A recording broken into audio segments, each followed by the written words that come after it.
Ang pangunahing tauhan ngayon ay si Otto Shukan mula sa Recross. Kaya ba niyang mamili ng mag-isa? Na, huwag tumugon sa mga rasyon. Bibili ako ng shabu-shabu. Bibili ako ng mga nakahandang pagkain. Pupunta ako.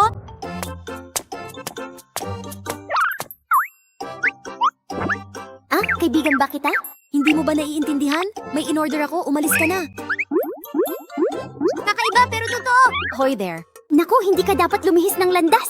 Gusto ko rin kumain ng matatamis. Dumating ang mga dayuhan dito dahil sa mga matatamis. Hoy! Ito na. Sinabi ko sa pulis na kaya ko naman talaga po. Hindi ka basta Tunay nga. yan. Seryoso, hindi mo ba pwedeng inumin yan pagkatapos mo akong pakinggan?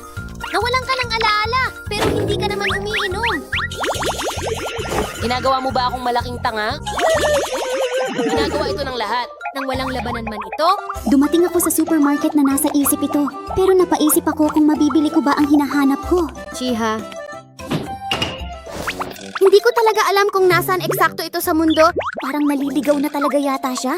Kalungkutan, Lahat kayo ayos lang umiyak.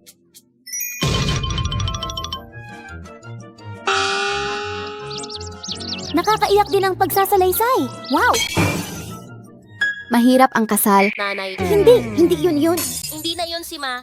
Magsinungaling ka. Ma, sinungalingan. Bulaan. Opo, Kapitan. Nasa hustong gulang na ako, kaya sumasang-ayon lang ako sa lahat. Oh, sumasangayon ako.